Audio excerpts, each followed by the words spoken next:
Le débat africain. Alain Foucault. Certains parlent de réformes en profondeur, d'autres évoquent une mise sous tutelle.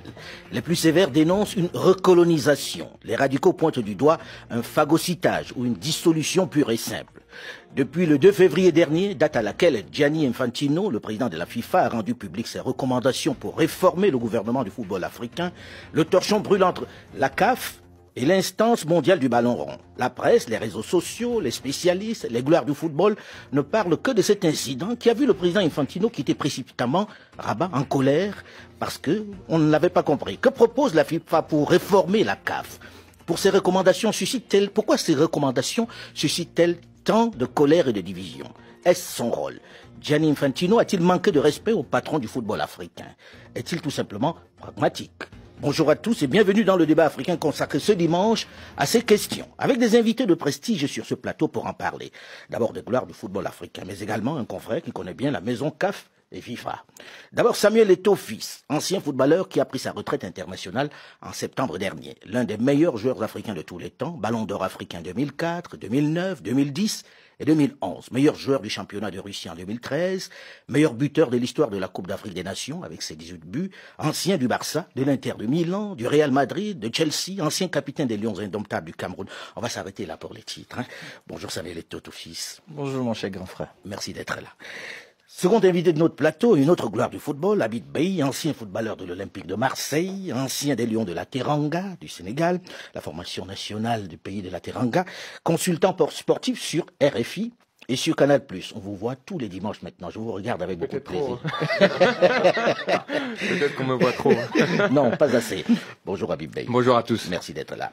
Notre troisième invité est un confrère, Hervé Penaud, qui est journaliste au quotidien français L'Équipe. Bonjour Hervé. Bonjour, mais très heureux d'être en si bonne compagnie. N'est-ce pas? Ah oui. Très bonne compagnie. J'ai envie de commencer en disant, est-ce que vous avez écouté les recommandations de Gianni Infantino à Rabat l'autre jour? Des recommandations ou des ordres? C'est savoir si c'est... Ça y est. Hein? Non.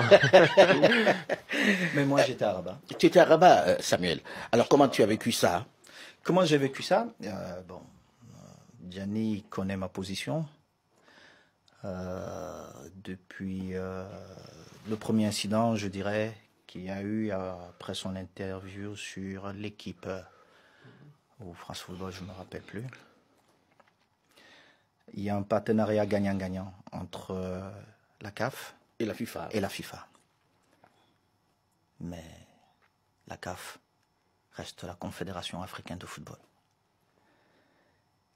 Et je suis assez proche de Gianni, je suis assez proche d'Ahmad, le président de la CAF. Et je pense que Gianni aurait fait autrement. Et il le sait. Il aurait fait autrement. Pour toi, il a manqué de tact? Je pense qu'il a manqué de tact, d'autant plus qu'il a les portes de la CAF grandement ouvertes. Et on aurait pu débattre sur la question, on aurait pu. Mais une fois de plus, ce sont les Africains qui doivent le faire. On marche ensemble depuis un certain moment. Avant, vous savez qu'entre la CAF et la FIFA, les relations n'étaient pas bonnes. Aujourd'hui, on a estimé qu'il fallait... Du temps du Issa Hayatou, c'est ça? Tout à fait. On a estimé qu'il fallait gérer autrement et aller plus vite, parce qu'il y a beaucoup de choses à faire dans cette maison, mais ça ne donne pas le droit aux autres de vouloir nous imposer les choses. Est-ce que ce qu'on veut nous imposer est ce que nous avons besoin? Non. Nous avons nos réalités en Afrique. Il a outrepassé, selon toi? Je pense que Gianni aurait pu faire autrement. Moi, je trouve que l'image est symbolique, mais elle est aussi dure de voir, en fait... Gianni Infantino prendre la parole et l'image de Ahmad qui est juste à côté comme un écolier qui va à l'école pour le premier jour. C'est un petit peu difficile de voir ça parce que, comme le dit Samuel, la CAF aujourd'hui doit être indépendante, doit gérer son football, même si bien sûr elle doit travailler. Mon frère, la CAF est indépendante, je te le confirme. Donc, vraiment indépendante? Elle est très indépendante. Maintenant, mais pourtant, on a le sentiment qu'elle est sous tutelle depuis un moment déjà. On a envoyé quelqu'un pour faire un audit à l'intérieur. On n'a pas envoyé. Nous avons demandé pour aller plus vite parce que il y a beaucoup de choses à faire. Et vous savez, Fatma, qui est, j'appelle affectueusement maman, la FIFA avait des bénéfices de, je crois, 1 milliard à l'époque. Elle est arrivée, la FIFA a plus de 2,5 milliards. Pourquoi on ne ferait pas ça à la CAF? La CAF. Ouais, pourquoi n'avoir pas traité directement avec Fatma au lieu d'aller voir la CAF? Mais on ne pouvait pas faire. Pourquoi? Sans demander à la FIFA, parce qu'elle est secrétaire générale de la FIFA, dont la demande était adressée à la FIFA. Et puis, Gianni a bien voulu nous accompagner dans ça, mais je dis encore, ceci ne donne pas le droit de manquer de respect. Oui, parce que il faut quand même voir la manière dont il s'est adressé aux Africains. C'était très irrespectueux. Parce que c'était d'une certaine manière, on doit dire, bon, puisque vous n'êtes pas capable de faire des choses, maintenant je vais vous expliquer ce que vous devez faire. À la fin d'ailleurs de son discours... Est-ce que c'est faux que pour l'instant ça marche mal la CAF? On ne peut pas dire que les choses aillent bien. Non, il faut bien dire à un moment ou à un autre. Il y a des problèmes à régler, ça c'est une certitude, parce que sinon il n'y aura pas eu toutes ces réunions, parce qu'à un moment il faut quand même mettre les choses sur la table. Effectivement, il y a des soucis, il faut tenter de les régler.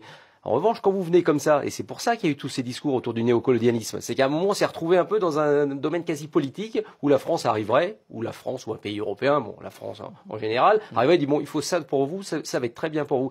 Un peu le discours, si vous voulez, de Sarkozy à Dakar, c'est-à-dire que les gens disent mais on n'a pas envie d'entendre ça, on n'a pas envie d'entendre ce genre de choses. Et à la fin quand il dit, j'ai noté la phrase que ça m'a marqué, il dit jamais personne n'avait pensé à faire ça ou à rêver ça pour l'Afrique, sauf moi en gros. Mais attendez, parce que vous pensez que les dirigeants africains qui ont précédé même Hamad, ils n'ont pas pensé au bien du football africain. Alors ils sont venus pourquoi alors? Il n'y a que lui, merci Gianni de nous dire qu'aujourd'hui il y a quelqu'un qui enfin s'occupe du football africain, c'est Gianni Infantino. Donc évidemment que quand vous êtes président d'une fédération africaine, j'espère en tout cas, vous pouvez pas entendre ça.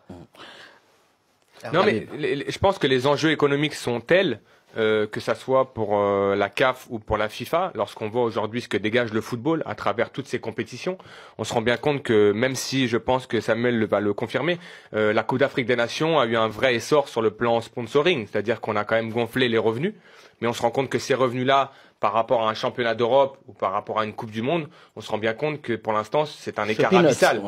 Et c'est tout à fait logique, mais on doit essayer de se rapprocher de ces choses-là.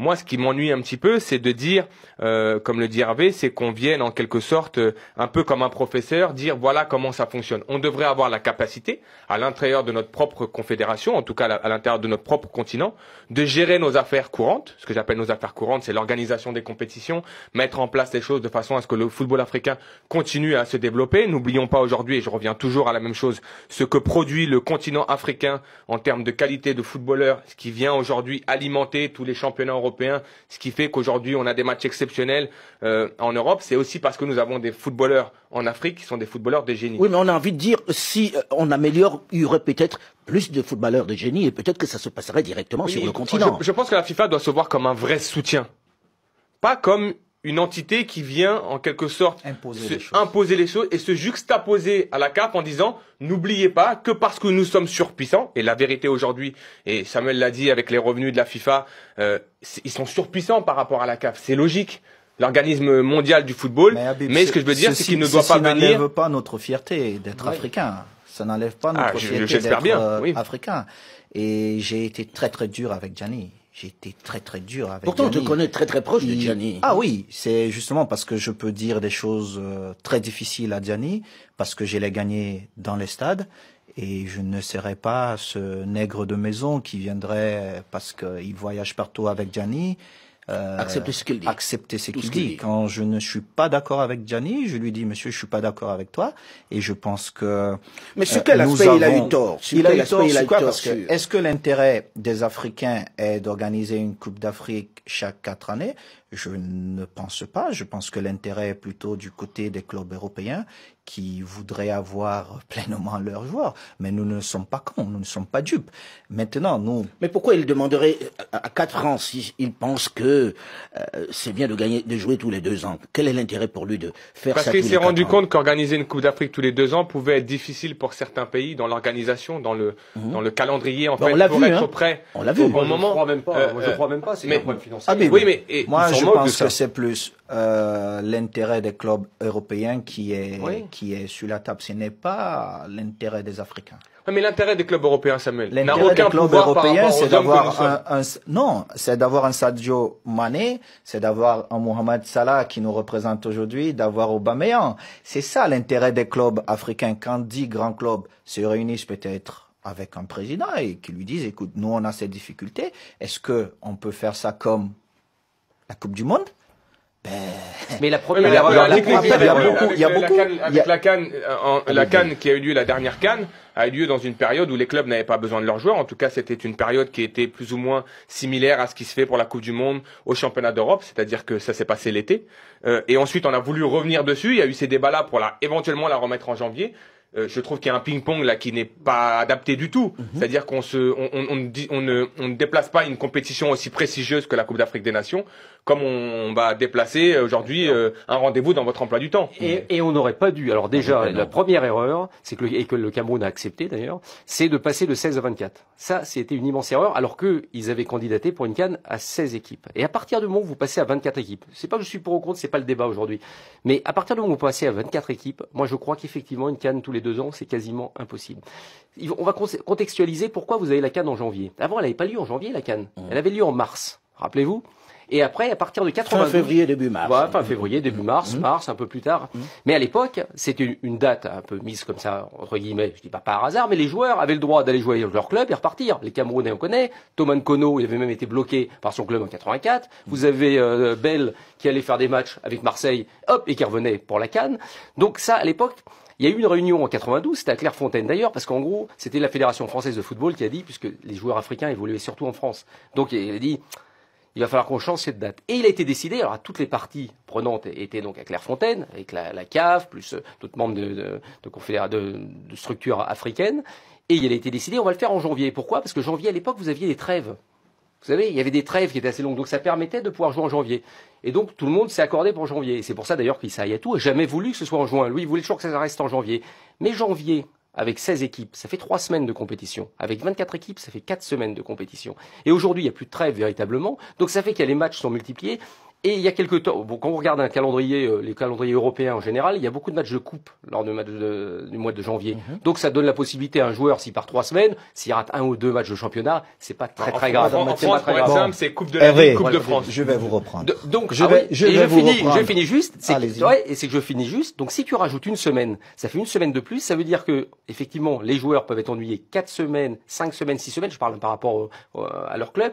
Et on se retrouve dans la situation du Cameroun en 2017, qui gagne la CAN. Mais il y a je ne sais pas combien de joueurs qui ne sont pas venus. Ok.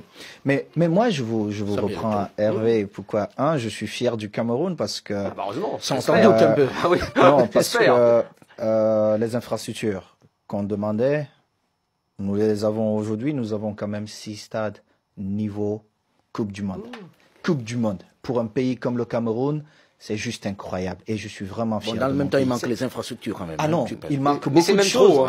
Il manque beaucoup de choses. Mm. Mais dans le domaine qui est le mien, qui est le football, je suis fier de mon pays. Ça, on ne peut pas enlever ça au Cameroun. Il manque beaucoup de choses au Cameroun, comme dans d'autres pays africains d'ailleurs. Je reviens. Le Qatar. Qu'est-ce que la FIFA a fait avec le Qatar? La Coupe du Monde se jouera à quelle période? Décembre. Pourquoi? Pourquoi on change d'un côté et de l'autre côté, vous nous dites, on ne peut pas changer. Le Cameroun a fait un investissement d'un peu plus d'$1 milliard pour un pays qui manque de salles de classe, qui manque d'hôpitaux, qui manque de routes, qui manque de ceci.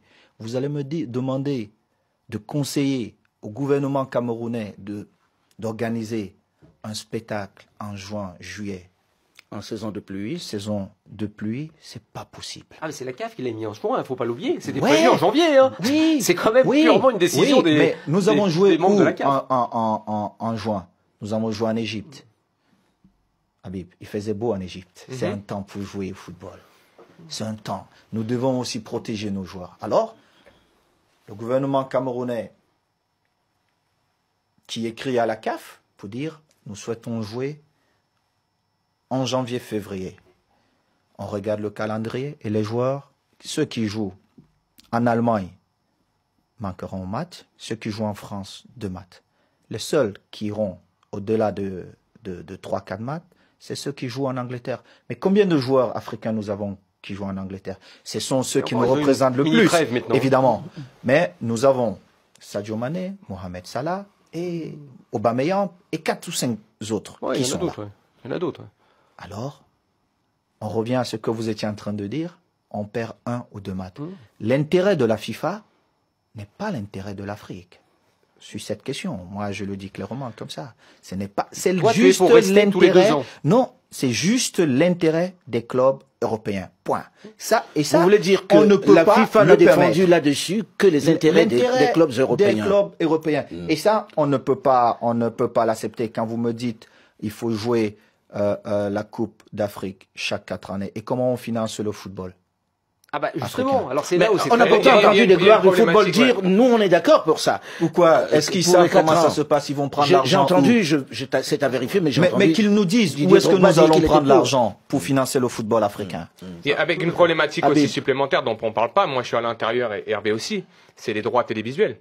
C'est que quand vous vendez une CAN au mois de juin, elle est mieux vendue qu'au mois de janvier. Je vais vous expliquer pourquoi. Et c'est très simple. Il faut regarder les chiffres, je les ai pas, mais je pense que c'est le cas. Au mois de janvier, vous avez par exemple un Sénégal Afrique du Sud qui va se jouer, mais en même temps, vous pouvez avoir un Liverpool-Everton. C'est-à-dire que les gens qui vont regarder le football peuvent être portés à regarder ce match Liverpool-Everton. Parce que, par contre, quand vous l'avez en juin et qu'il n'y a pas d'autres compétitions, le seul football que vous avez regardé en quelque sorte, c'est la Coupe d'Afrique des Nations. Il faudrait comparer les audiences sur des matchs en janvier et les audiences des matchs en juin. Mais je suis persuadé que lorsque vous avez une multiplication des compétitions, ça veut dire que si vous avez la Copa América, le championnat d'Europe, la CAN en même temps, à un moment donné, forcément, les gens vont faire un choix. Et la CAN va perdre en vente de droits télévisuels. La Copa América se joue parfois à 3 heures du matin. Nous avons des matchs à 3 heures du matin. C'est pour ça que les gens se réveillent pour regarder la Copa América. Moi, ce que je dis pour nous, Africains, ce que nous devons travailler, c'est de mettre notre football au niveau européen. Parce que, quand tu regardes aujourd'hui, ce sont les joueurs africains qui dominent les grands clubs européens. Oui, mais c'est ça le grand débat. C'est-à-dire, nous, on vend des muscles. Est-ce qu'il n'y a pas un moyen, en reformant justement la CAF, de faire qu'il y ait des championnats véritables sur le continent? C'est ce que le président est en train de faire. Oui, mais c'est ce que disait le président Infantino également. Est en train de faire. Contrairement à ceux qui vont crier partout, parce qu'il a accepté beaucoup de choses. Il y a eu le président Issa Hayatou qui a fait beaucoup de bonnes choses, qui a amené. Oui, parce qu'aujourd'hui on a l'air de dire qu'il n'a rien fait. Il a fait des choses. Oui, mais c'est ce faudrait le lui reconnaître. Mais non, mais Alain, évidemment, quand vous commencez à créer quelque chose, il y a beaucoup d'erreurs, mais il y a beaucoup de réussites aussi. L'Afrique aujourd'hui, elle est là parce que il y a eu quelqu'un qui a défendu l'Afrique. Je n'étais pas toujours d'accord avec le président et tout le monde le sait. Je l'ai manifesté. Il avait une façon de faire qui, je n'étais pas toujours d'accord et je le disais, mais il a amené l'Afrique à un certain niveau. Maintenant, il faut amener l'Afrique à un autre niveau. C'est une autre génération. Oui, pour l'instant, on peut pas dire quand même que la gouvernance de la CAF soit une grande réussite. C'est ce que j'allais dire, qu'il faudrait qu'on rentre dans ce qu'a dit quand même Gianni Infantino pour pouvoir en commenter. Je lis par exemple une phrase de lui. Il dit, ça doit changer dans la gouvernance intérieure en Afrique. Comment gérer l'argent en espèces? J'espère que la CAF a réalisé. Je vais être dur contre la corruption. Il va avoir de l'espoir en Afrique. Nous allons payer les arbitres pour éviter la corruption. Ce n'est pas de l'immixtion, mais nous voulons que les meilleurs soient désignés. Alain, de la part de quelqu'un qui vient de la FIFA. Mais jusqu'à présent, la FIFA, on connaît tous les problèmes de corruption qu'il y a pu avoir. Ceux qui sont poursuivis j'ai beaucoup entendu ça, que c'était l'hôpital qui se moquait un peu de la charité. Ah oui, mais après, il y a un aspect dont, là, on parle de l'aspect politique, on parle de l'aspect financier. Il y a un aspect qui est très important pour moi dans le développement du football africain, c'est l'aspect sportif. C'est ce que dégage le football africain. Il y a eu un problème, c'est que lors de la dernière Coupe du Monde, nos 5 équipes africaines n'ont pas passé le premier tour. Absolument. Ça, c'est un problème majeur. Lorsque vous avez aujourd'hui, c'est un problème majeur parce que, rappelez-vous, je vais pas le dire, mais le Cameroun a réussi des performances en Coupe du Monde, le Ghana a réussi des performances en Coupe du Monde, le Sénégal en 2002 a réussi des performances en Coupe du Monde, et mine de rien, ces performances-là vous portent le football africain, portent le football du continent.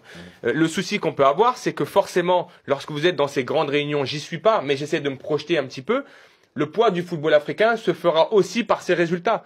Pas forcément par le seul enjeu économique et le seul enjeu un peu. Non mais l'enjeu économique est très important. Mais il ne faut pas se détacher en fait. Sur la question, on ne peut pas indexer la CAF. Parce que je te prends un exemple. Nous avons joué Sénégal, Cameroun. Regarde les 10 dernières années. Combien de sélectionneurs le Cameroun a changé? Tu te dis, mais pour un pays comme le Cameroun, il n'y a pas une vision pour le football. J'ai été impliqué il y a quelques mois. J'ai dit, OK, donnez-moi 4 ans, je reforme tout ça. OK. Au bout de 6 mois, on revient à la case départ. On ne peut pas éternellement faire ça. Je reprends toujours l'exemple... Mais qui va réguler tout ça Non, mais non Alain, je prends l'exemple du Barça. Le Barça fait 10 ans sans rien gagner. Le Barça, ils peuvent perdre une saison, mais revenir la saison d'après. C'est ça un grand club. Tu dois toujours être là. Jouer demi-finale, finale, demi-finale, finale. Comme le Ghana l'a fait à une époque, où le Ghana était toujours demi-finale, quart de finale. Mais nous, Africains, on a un autre problème. Il y a un complexe. Quand on arrive en Coupe du Monde, on a le sentiment d'avoir d'une mission accomplie, juste d'être qualifié. Ouais, on va en vacances, on revient. En fait, exactement. Il faut. Moi, j'ai vécu toutes ces choses. Je ne veux pas venir ici dire que mes coéquipiers ne rêvaient pas de quelque chose. Mais moi, en 2010, je me suis dit avec l'équipe que nous avions le Cameroun, on allait en Afrique du Sud pour gagner cette Coupe du Monde.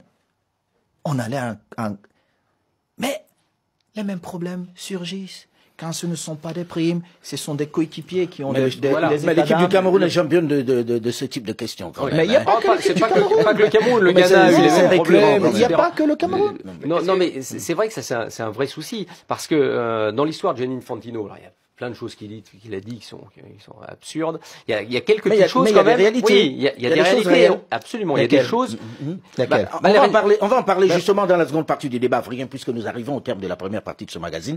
On va évoquer ces aspects, et puis on va parler aussi au passage de la future CAN, et puis de la CHAN, est-ce qu'elle va se jouer finalement au Cameroun. On se retrouve juste après une nouvelle édition du journal sur Radio France Internationale. Restez à l'écoute, et à très vite.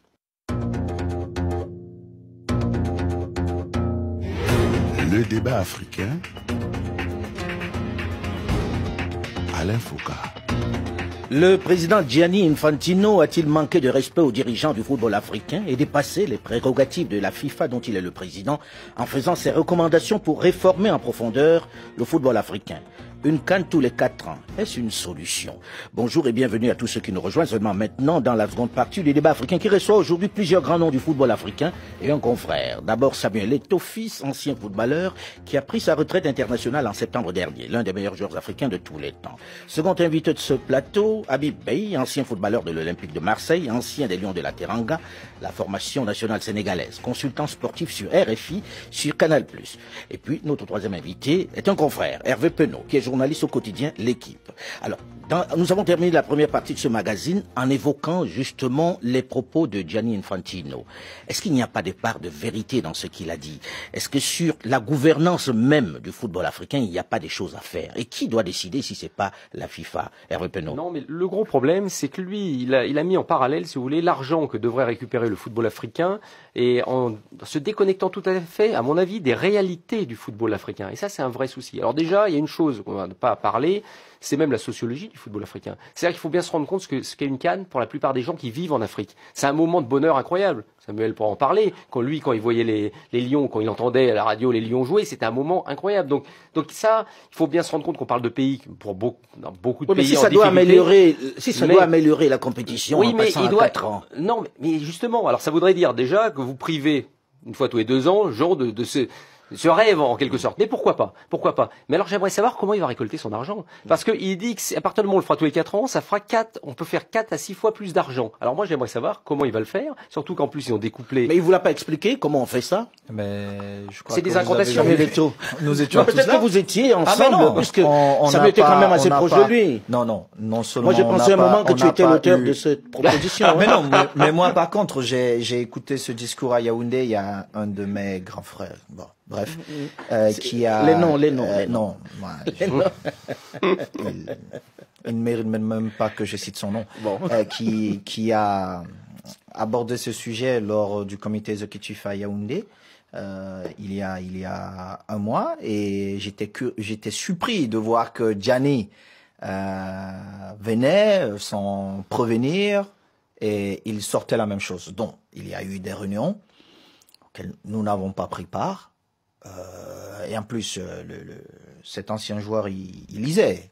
Donc, il avait quelque chose, il lisait. Et puis, mais moi, je dis, ce n'est que l'intérêt des Africains qui nous intéresse. Et je ne pense, même si Gianni aime énormément l'Afrique, il a beaucoup fait pour l'Afrique. On a beaucoup d'amis de l'Afrique. Il n'aime pas l'Afrique plus que nous-mêmes. Maintenant, il faut que Gianni et les autres sachent qu'il y a une génération qui n'est plus complexée. Celle-là qui connaît les mêmes universités que leurs enfants. Mais ces mêmes Africains sont allés le chercher pour réformer. Hein, il n'est pas venu tout seul. Non. Nous étions là. Il n'est pas venu tout seul. Parce qu'après 28 ans de gouvernance, nous avons pensé qu'il fallait faire autre chose et il fallait aller très vite. Oui, mais on son sein, la CAF quand je voyage avec Gianni pour faire la promotion d'un super championnat qu'il veut faire où il y a l'intérêt de l'Afrique, je dis oui, il y a l'intérêt de l'Afrique. Et on voit où est l'intérêt de l'Afrique. Quand Gianni nous dit de faire une Coupe d'Afrique à 4 ans, je dis Gianni, explique-nous.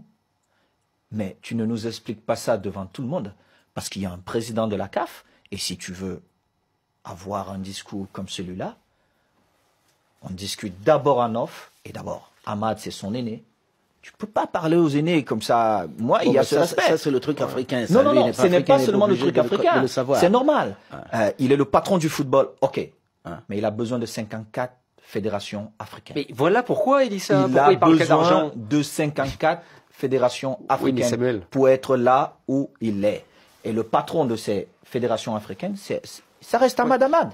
Donc, il va dealer avec ces Africains. Mais là, l'impression qu'on a, c'est qu'il utilise l'Afrique comme un laboratoire. Parce que alors, je sais pas, il veut créer des nouvelles compétitions. Vous allez voir, pour vous, ça va être très bien. Vous allez très bien avec. D'ailleurs, j'ai parlé à des gens autour de moi. Ils sont prêts à mettre plein d'argent. Ah bon, mais il le prouve. C'est très simple. Si vous me dites que vous allez donner de l'argent à foison dans le football africain, construire des stades. On me dit 1 milliard. Bon, j'ai calculé, mais 1 milliard, vous n'allez pas faire énormément de stades, parce que ça coûte cher de faire un stade. Il faut compter quasiment 100 millions pour faire un stade. Donc vous en faites 10, si je ne m'abuse, si je calcule assez bien. Donc ça veut dire qu'aujourd'hui, il y a une manière de parler. Et puis en fait, il y a ce qu'il veut véritablement faire en sous-main. Et moi, j'ai hâte de voir, parce que alors s'il est capable de multiplier par 4 et par 6 tous les 4 ans le revenu généré par la CAN pour la CAF, alors je dis bravo, mais j'attends de voir. C'est beaucoup plus simple à dire qu'à faire. Il y a des choses qui étaient réelles, sur lesquelles il a insisté. On peut pas dire que la gouvernance soit la chose la mieux partagée au sein de la CAF. Mais pas la FIFA non plus. Oui, même. C'est important. Mais ça devient urgent à la CAF, non? Ça devient urgent à la CAF. Mais on a vu tout ce qui s'est passé à la FIFA. Ça a pris du temps pour mettre de l'ordre dans cette maison. Donc c'est quand il s'agit des Africains où tout le monde... Oui, mais on fait quoi là? On continue de regarder ça comme ça, personne n'intervient. C'est ce que nous sommes en train de faire. C'est ce que nous sommes en train de faire. Et quand on demande à Fatma de venir, des gens qui ne comprennent rien dans ce que nous sommes en train de faire, ils viennent, ils s'asseyent ici, ils racontent n'importe quoi. Non. Fatma, qui est une Africaine, elle a passé la FIFA d'1 milliard à 2 milliards et demi. Pourquoi nous allons nous priver de Madame Fatma? Mais pourquoi? C'est notre sœur si elle est aux ordres de la FIFA. Elle est aux ordres de la FIFA. Non, elle est aux ordres de la CAF quand elle vient collaborer avec et elle a fait beaucoup de réformes. Avant, la CAF dépensait énormément d'argent en cash pour payer des arbitres qui n'avaient pas de numéro de compte, pour payer des commissaires de maths qui n'ont pas de numéro de compte. Aujourd'hui, elle a réduit tout ça. Je crois que c'était 600 000 dollars, un truc comme ça, que la CAF dépensait je crois, par mois ou un peu plus, je sais plus. Samuel, éclaire un peu mon ignorance. Il existe des arbitres de la FIFA de la CAF qui n'ont pas de numéro de compte. Ah oui, il existait. Ah oui. D'accord. Mais Alain, nous sommes Africains. Nous sommes Africains. Revenons à nos réalités. À nos réalités. D'abord, on aime le cash. Tu le sais. Non, moi, j'aime pas ça. Ah, peut-être toi. Alors. Mais c'est parce qu'ils gagnent trop, donc ça leur ferait beaucoup de cash, faut se balader. Voilà. D'abord, les Africains aiment. Ils ont l'impression qu'ils voient leur argent. C'est déjà une question de confiance avec les banques. Il faut toucher son argent. Les Africains, ils aiment bien ça. De l'autre côté, on s'est retrouvés. Mais plusieurs arbitres n'avaient pas de compte. Où on pouvait faire un virement, où il y avait une traçabilité. Alors, s'il n'y a pas une traçabilité, mais c'est pas Ahmad. C'est pas sous la gouvernance d'Ahmad qu'on découvre que les arbitres n'ont pas de compte. Est-ce que certains de ces arbitres n'ont pas participé au match organisé par la FIFA? Parce que les éliminatoires de la Coupe du Monde, c'est organisé par qui? Par la FIFA. Par la FIFA. dont certains arbitres africains participent à cette compétition. C'est pas sous Hamad. Ce n'est même pas, je dirais, le président Issa Hayatou a géré la CAF avec tout ce qui entoure l'Afrique. Mais moi j'ai envie de... Lorsque les gens nous écoutent, ils se disent, bon ok, on a dénoncé ce qu'a dit Gianni Infantino. La CAF se porte pas si bien que cela, il faut réformer le football africain. Qui doit le faire? Et quelles sont les priorités? Comment on change tout ça? Comment on va faire qu'enfin il y ait des équipes qui gagnent non seulement à la Coupe du Monde, mais également qui... Il y a eu des faits qui ont fait que ça a fragilisé aussi cette CAF. Par exemple, aujourd'hui, pour le Cameroun de ne pas pouvoir organiser la CAN en 2019 et de le passer à l'Égypte et de ne pas savoir si tout est prêt. Toutes ces choses-là qui ont fait, et je pense que tout le monde fait beaucoup d'efforts dans ce sens-là.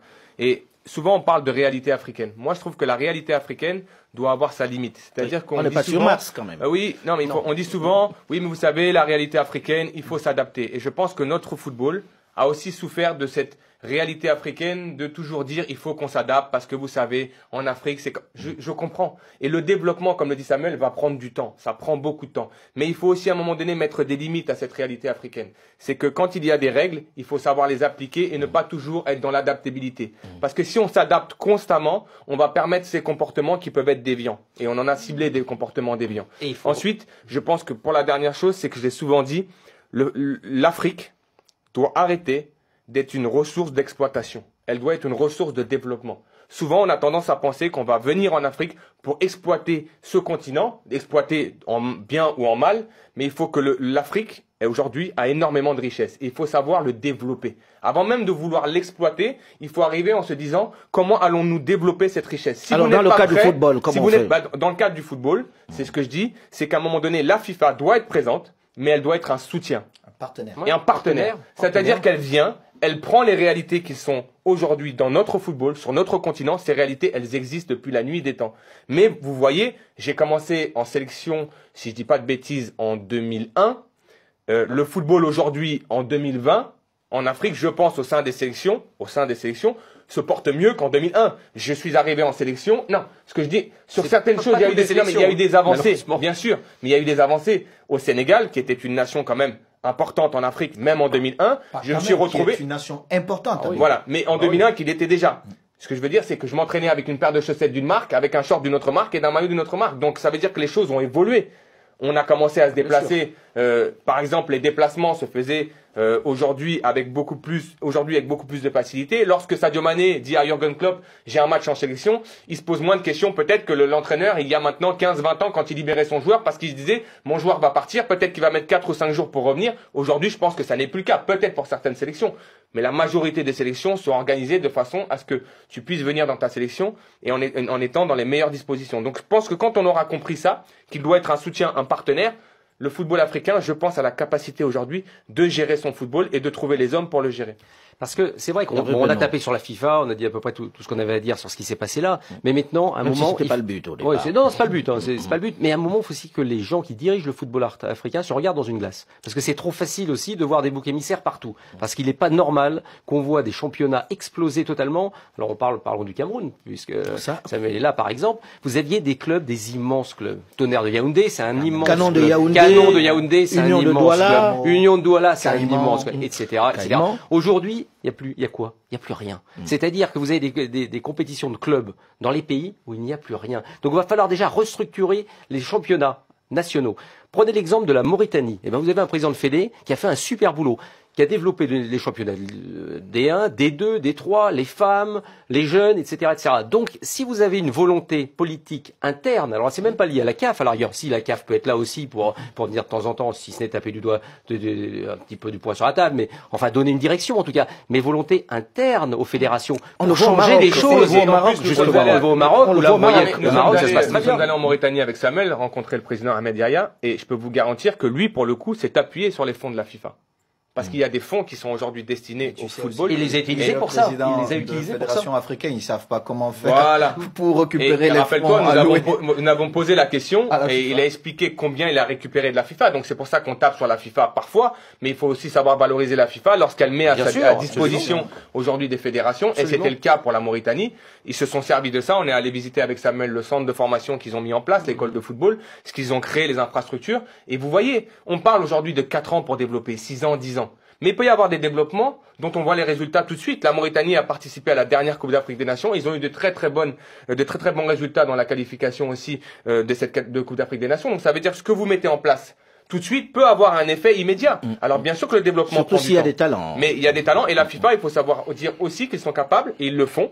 Ils allouent des fonds aux fédérations et les fédérations doivent s'en servir et surtout bien les utiliser. Non, ça doit pas être une guerre entre la CAF et la FIFA. Attention, non, attention. Quand vous dites développer le football africain, c'est un autre débat. Parce que développer le football africain, ça dépend de chaque fédération. Mais il y a des mauvais deals. Et ça, c'est la première chose. Parce que si vous voyez, nos fédérations sont très pauvres. Donc, elles s'appuient sur nos États. Mais la priorité de nos États, c'est pas le football. C'est pas le football. Et bien même, quand il y a des fonds alloués pour ce football, il y a beaucoup de chantage. Il n'y a pas une vision, il n'y a pas une politique pour développer le sport ou le football en particulier. Je te prends l'exemple du Cameroun, une fois de plus. Moi, quand je décide un peu de me mêler de toutes ces choses, Maître Api, qui arrive à la tête de la fédération, il n'y avait pas une comptabilité retraçable où on pouvait voir ce qui se passe. Il crée une comptabilité. C'est une réalité qui est là aujourd'hui. La fédération, aujourd'hui, essaye de fonctionner. Le football jeune a repris au Cameroun. Là, je discute tous les jours avec ceux qui s'occupent du football chez nous, pour le dire. Le plus important pour nous, c'est de développer notre championnat. Parce que, les gens se focalisent sur nos équipes nationales. C'est tout. Les gens en Afrique, ils ne s'occupent que de nos équipes nationales. Mais parce qu'il n'y a pas un championnat intéressant. Pourquoi? Non. Quand je dis les gens, ce sont nos dirigeants. Oui, ce sont les politiciens qui doivent soutenir ce football. Mais pourquoi? Parce que quand vous regardez nos équipes nationales, nous avons des joueurs des binationaux qui sont à 80, parfois 92% dans nos sélections, d'autres qui ne savent même pas chanter l'hymne national, qui ne parlent même pas. Bon, ils ont ce talent et peut-être ils ont le droit d'être camerounais, je ne dis pas le contraire. Mais, ce que nous devons développer, c'est le championnat national. Le championnat, pour que ce championnat nous permette d'avoir des joueurs dans nos différentes équipes nationales et pouvoir permettre à cette équipe nationale de pas vivre un certain chantage. Mais quand tu dis ça aux gens au Cameroun, ils disent, mais lui, il dit ça parce qu'il est riche. Mais non! La seule chose qui intéresse ces dirigeants, c'est de voler. De voler. Ils n'ont aucune vision. Quand tu viens, tu dis, j'ai besoin d'un sélectionneur. 4 ans, qui vient, qui me réorganise toutes les équipes nationales, qui réorganisent l'équipe nationale senior où les joueurs ne viendront pas dire moi je ne vais pas jouer en sélection parce que je ne suis pas l'ami de tel. Monsieur, quand tu es sélectionné, tu viens jouer, c'est pas parce que tu es l'ami de tel. Moi, j'ai vécu ça à l'équipe nationale pendant 10 ans où il y avait un clan qui voulait jouer entre eux. Pourtant, les meilleurs n'étaient pas dans ce clan. Il y avait 1 ou 2 joueurs qui méritaient de jouer, mais vous ne pouvez pas prendre un groupe d'amis et les mettre dans une équipe nationale qui défend 25 millions de personnes. Donc, toutes ces choses. Mais quand vous le dites, Alan, moi, on m'a traduit au conseil de discipline. On m'a un de tes amis ministres. Merci beaucoup. m'a carrément menacé lors du truc qu'ils ont organisé entre eux pour dire aux Camerounais, non, c'est Samuel le fautif. J'ai dit non. Vous ne pouvez pas prendre quelqu'un qui ne sait pas lire, vous le mettez team manager. Ce n'est pas possible. Je ne sais pas de quel ministre il s'agit, mais en tout cas... Tu sais de quoi je parle, Alain.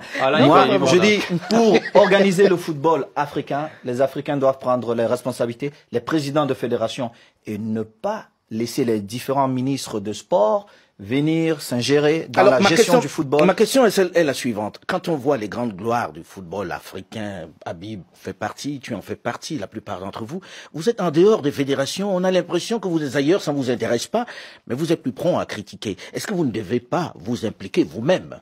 Aller sur place, faire le travail. Tout dépend de ce que tu veux faire. Moi, personnellement, je veux entraîner. Oui. Donc, je veux pas être dans une fédération. Si un jour j'ai l'opportunité, si un jour, c'est très difficile, je te le dis. Et d'ailleurs, l'apprentissage va dans ce sens, puisque je suis sur l'obtention de mon deuxième diplôme, il m'en restera un derrière. Mais je pourrais déjà entraîner une sélection africaine. Pour dire aujourd'hui je ne veux pas être dans une fédération mais entraîner. Je peux comprendre aujourd'hui et à l'image du Sénégal qui est du coup mon pays qui pour l'instant je trouve avec le président Senghor fait de très bonnes choses parce qu'ils ont gardé à l'UCC. Et regardez cette continuité mine de rien amène de la progression au sein de cette sélection. Quart de finale, éliminé face au Cameroun. Ensuite finale, malheureusement perdu contre l'Algérie. Premier tour, pas passé en Coupe du Monde, mais malgré tout, une très bonne image donnée par le Sénégal pendant cette compétition. Et on garde à l'UCC. Je trouve que par exemple, alors je sais pas comment ça s'est passé, puisque je maîtrise pas tout ce qui s'est passé avec le Cameroun. Mais 2017, le Cameroun remporte la Coupe d'Afrique des Nations. Est-ce qu'on doit pas surfer là-dessus? Est-ce qu'on doit pas donner de la continuité à ce groupe-là, de façon à ce qu'il grandisse? Derrière, ça change. Je ne sais pas pourquoi, donc encore une fois, je peux pas me prononcer là-dessus, mais ce qui est sûr, c'est que il est difficile aujourd'hui d'essayer d'obtenir des résultats en changeant tous les ans ou tous les 2 ans de stratégie, d'entraîneur, de sélectionneur. C'est compliqué. Regardez aujourd'hui l'Allemagne. L'Allemagne avait Joachim Löw pendant très longtemps, qui est toujours là, mais qui a été là pendant très longtemps. Il y a eu des échecs et puis ensuite il y a eu victoire. Mais n'oublie pas qu'un président de fédé n'est pas le président de l'équipe nationale. Oui, parce que le problème, c'est que beaucoup de gens ont la sensation qu'ils sont présidents de l'équipe nationale. Non, ils sont présidents du football local, c'est-à-dire développer les championnats. Alors, je suis 100% d'accord avec Samuel. Parce qu'on arrive au terme de l'émission, la CHAN va bien avoir lieu au Cameroun? Ah oui. Tout va bien alors. Ah, tout va bien. Bon, jusqu'à présent. Jusqu'à présent, tout va bien. Alain. Mais le CHAN doit servir à ça, ce que disait Samuel. À ce que du coup, des talents qui sont nés en Afrique, nés au pays, puissent fournir les équipes nationales. C'est qui oblige à faire des championnats. Ah oui. C'était une très bonne idée. J'étais beaucoup plus jeune, et j'admirais une certaine équipe du Cameroun, où on avait pratiquement 80 joueurs qui jouaient localement. Et cette équipe nous a fait rêver. Avec les Abega, les Mbida Arantes, les Roger Mila. Le problème, et tu disais, Alain, tu disais tout à l'heure, on ne s'implique pas. Moi, je suis arrivé, j'ai dit, je veux changer les choses. Qu'est-ce qu'ils disent? Ah, lui, avec son argent, il veut nous imposer les choses. Non, c'est parce que j'évite. Quand vous avez des anciennes gloires qui arrivent à la fédération, qui touchent 1 million, alors que 1 million de francs CFA, mais vous ne voyez même pas le bâtiment de la fédération, vous vous dites non, je veux stopper ça. Il nous faut un bâtiment digne du Cameroun, il nous faut des stades, il faut que les jeunes qui viennent en sélection aient un centre comme Clairefontaine, même si c'est pas le meilleur, parce que j'ai vu un centre au Maroc oui, qui est juste incroyable. Et il faut être fier de cette Afrique-là. Donc, je dis, alors, ces gens se retournent contre moi et disent, ils ne disent pas aux gens, non, c'est parce que Samuel a enlevé notre salaire qui était à 1 ou 2 millions de francs CFA, pour qu'on mette ça dans un centre, pour qu'on mette ça dans l'organisation du football des jeunes, pour qu'on mette ça dans l'organisation même du championnat camerounais, qui devrait nous donner des joueurs qui vont défendre les 25 ou 26 millions des Camerounais. Non, c'est pas ça. Alors, ils créent un groupe, et j'étais en désaccord avec certains de mes aînés, et certains parents qui m'ont demandé même de ne plus les appeler papa, mais je m'en fous. Pourquoi? Parce que ça revient toujours même, c'est l'intérêt personnel. Pourtant, malheureusement, il y a trop d'intérêt personnel. Malheureusement, il y a trop d'intérêt personnel. Je pense qu'il faut qu'on refasse ce débat parce que la question du football africain, du développement du football africain, vous qui avez été des anciennes gloires, vous devez vous expliquer dessus.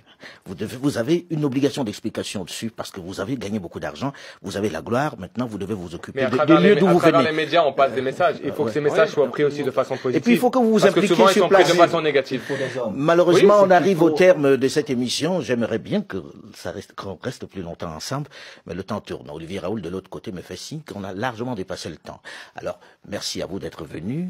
Olivier Raoul, Delphine Michaud et Alain Foucault, nous vous donnons quant à nous rendez-vous la semaine prochaine, même heure, même fréquence, pour un autre débat africain. Dans un instant, une nouvelle édition du journal sur Radio France Internationale. À très vite.